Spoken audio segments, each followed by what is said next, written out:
Hi, welcome to the 13th floor. I'm Marty Duda, and today we're very excited to have Robert Forster with us, lounging elegantly on our couch. You resting comfortably? Very comfortably. Very good. Well, it's been quite a few days, hasn't it? You've been in New Zealand for, what, 3 or 4 days? Yeah. First time in about a decade, and all sorts of stuff has happened. Donald Trump got elected president, Leonard Cohen passed away, you did a few shows. I know. Well, you can't really put my shows in there with Donald Trump and Leonard, but it has been an eventful 4 days here in New Zealand. And because I was at the show last night at the Tuning Fork, and how would you say that those events kind of flavored the show itself? Well, definitely Leonard passing, because he's as I said, I mean, there's an effect on people that love music, with his passing, because he had a very committed audience and he did work of very high quality. But he was also obviously a singer-songwriter, which is a career or a calling, that I am involved with, and so he's one of definitely, like the high, the high professor, he's a master, and so, when someone in your field of his, caliber and stature passes away, I mean, he was 82, which is a fair innings, but still it's very affecting because he's obviously been a voice and a presence there for so long. Yeah. Do you? And it was clear from the 2 songs that you chose to perform at the beginning of the show that his style kind of seeps into what you do along with several others. I mean, you can't kind of help that, I guess. Well, I mean, he's obviously someone. I mean, he took what he did primarily off, to a large extent, especially his early work, off Dylan. But in terms of the practitioners that followed Dylan, he's, you got Paul Simon, you got Neil Young. I mean, he's up there, definitely with those 2 guys, who you'd say the 3 most talented, obvious singer-songwriters to follow in Dylan's steps. Yeah. And now we'll get to you. Sure. And like I said, this is the first time you've been to New Zealand in about 10 years. Yeah. I'm just curious what your impressions are of the country since the last time you were here. I haven't seen much. I've been in Wellington and here. I like it, New Zealand, a great deal. It sort of works at a pace and a volume that I really like. Right. It's hard to explain, but I just like the. It's obviously a place a long way away from the world, and I like that. Yeah. And the landscape that goes with it is beautiful. Obviously, I spent 3 days in Wellington, so I got to know that a little bit more. And I love cities that are like ports or near water, which Wellington, which Auckland is as well. Right. Now we want to talk about your book, Grant and I. Right. It's just come out, and I've been reading it through. I've been engrossed in it. It's fascinating. Great. It's great stuff. And the thing that really struck me was the amount of detail that you're able to add to your descriptions of events that happened in your life, decades ago. Yeah. And I was wondering how you are able to do that. Did you write diaries? Do you have an amazing memory? There were like descriptions of the first time you met the folks in Orange Juice in Glasgow and that, and you're able to give very detailed. Well, they were the important events. I didn't go back to diaries. They just stuck in my mind, and I had enough of those stuck in the mind moments to just hop through the book. They made a big impression on me at the time. I was an impressionable young man. Right. And so when you meet Orange Juice for the first time, and they're all 20, or you see Guy Clark perform for the first time, or you perform at the Smiths, or the first time you go to New York. These are all big things. They're not things that fade. They were still real. I could still hold them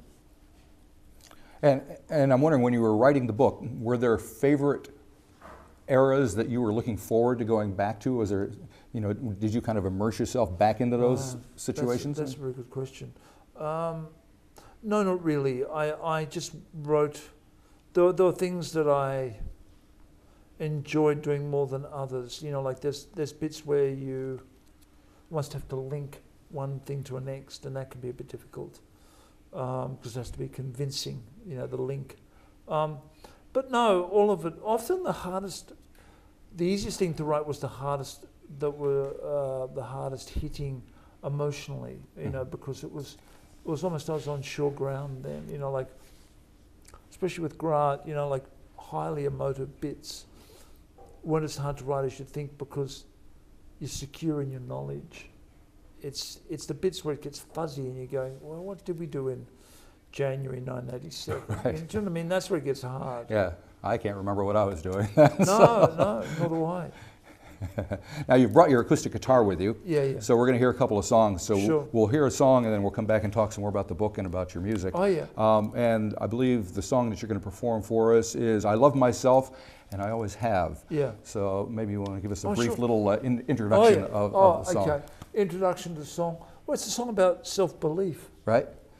And it's a song that the song title can throw you a bit, and I like that.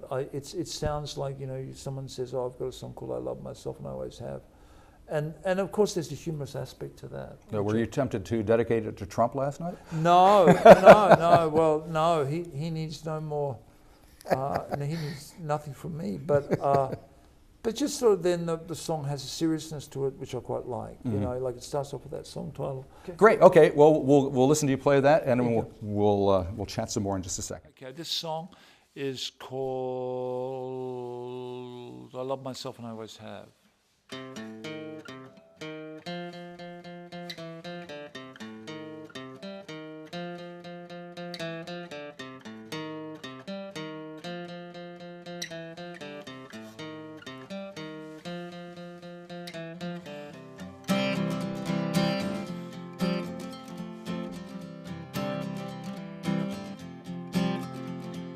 I love myself and always have.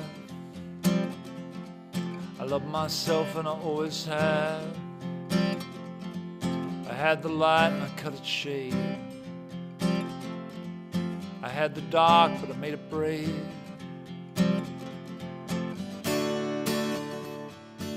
I look into the mirror and I smile.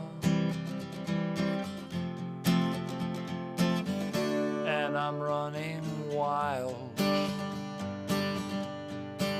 Well, the whispered word is always true. What I could and couldn't do, what I could and couldn't achieve. A lap of honor, a time to leave.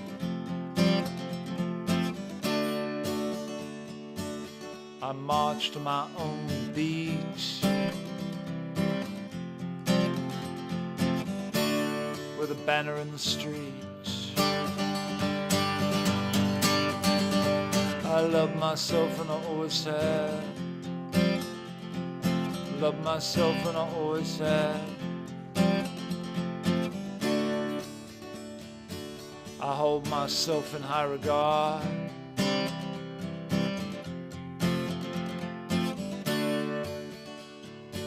And loving yourself shouldn't be so hard.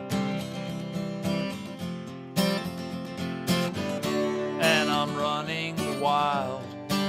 No, I'm not an only child. It's to the mirror that I smile. Boom. Love myself and I always have. Love myself and I always have. And I'm running wild. No, I'm not an only child. Love myself and always have. Love myself and always have. Love myself and always have. Love myself and always have.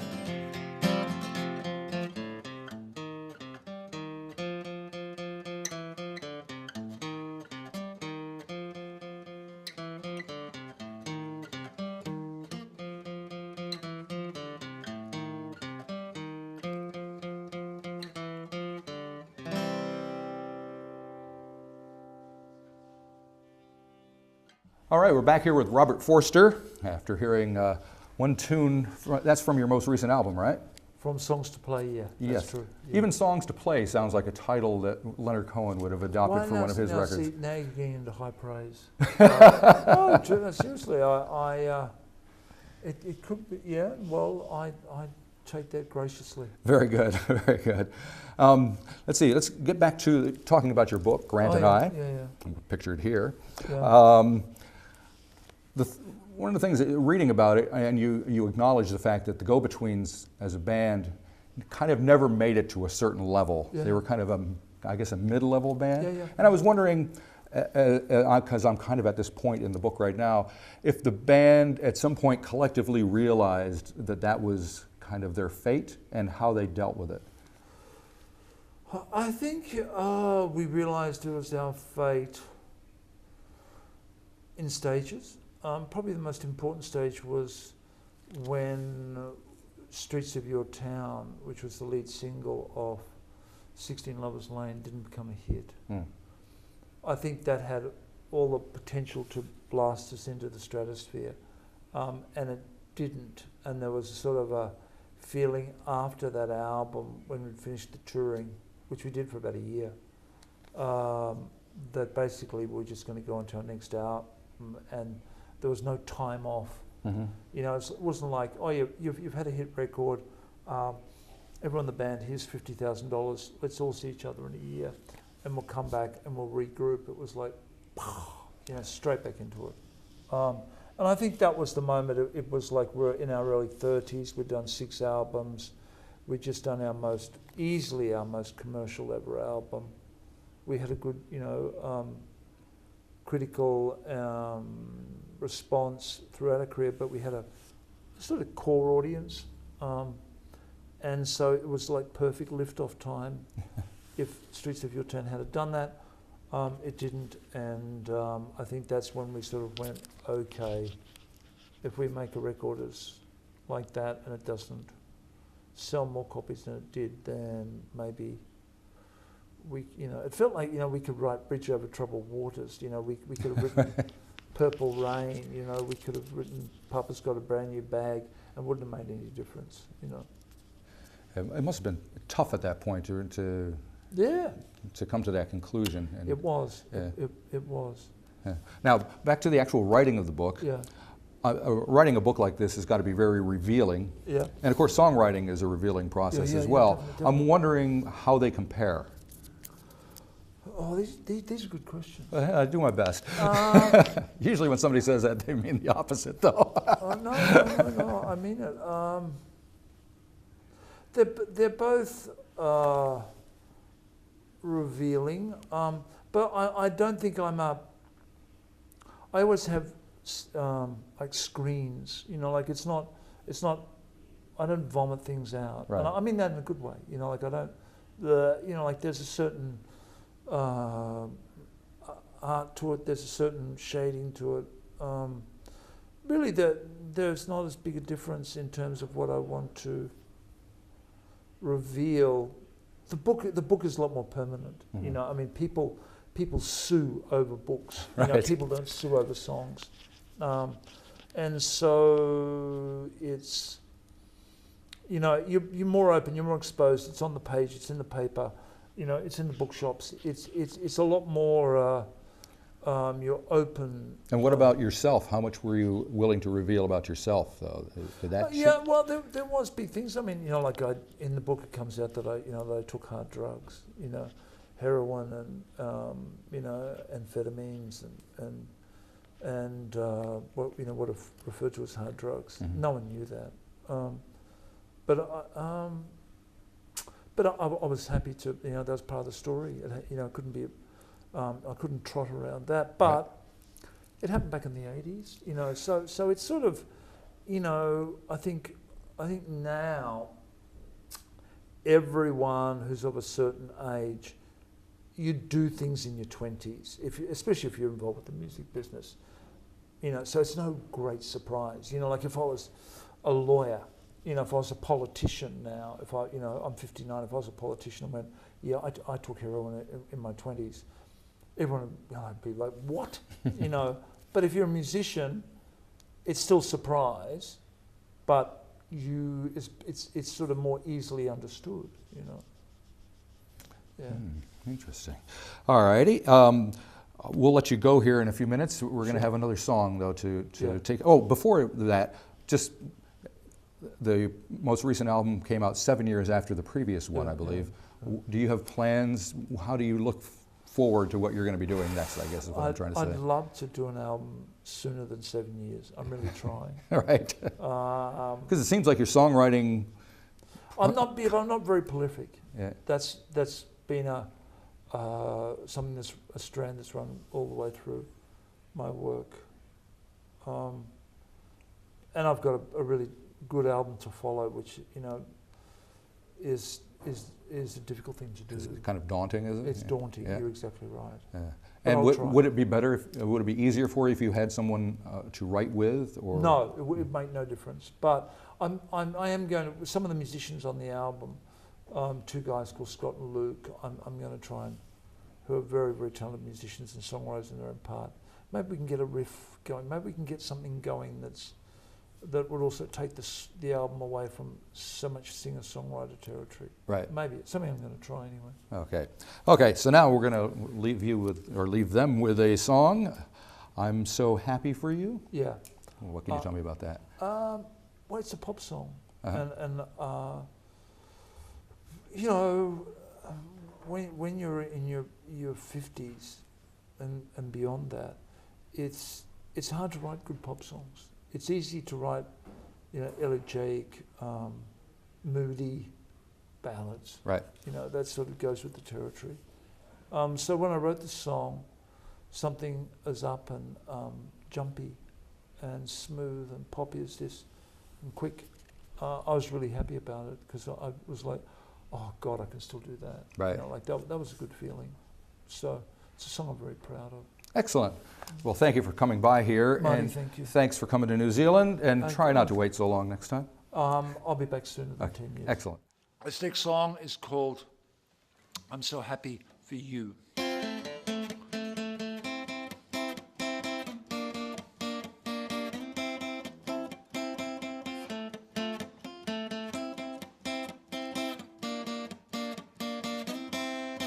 Well, she's up and she's down in my town, and I see that it's tough hanging around. Then a change of events, and she's up and when, oh,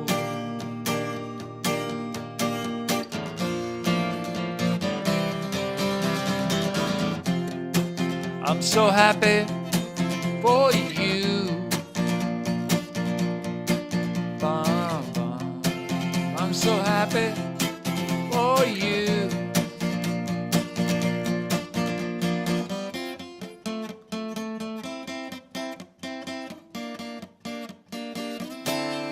Well, she is as she is, and that's true. And her eyes and her mood had turned blue. Then a change came about. There was joy and a shout. Oh, oh, oh, oh, oh.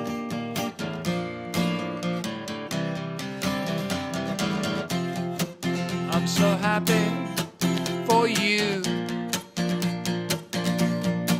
Bum, bum. I'm so happy for you. And it gets me so high to see you walk by with a smile. And it is perfectly clear we're both gonna be here for a while.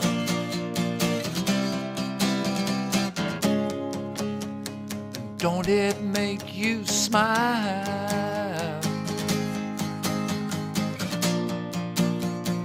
Don't it make you smile?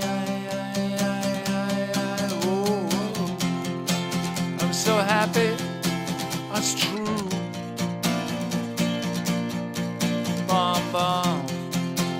so happy for you. Bum, bum. I'm so happy. Oh, it's true. Yeah, it's true. Bum, bum. I'm so happy for you. When it gets me so high to see you walk by with a smile on your face, and it is perfectly clear we're both gonna be here for a while. Yeah, and our bags are unpacked. Great to be back here in style. And it is perfectly clear we're both gonna be here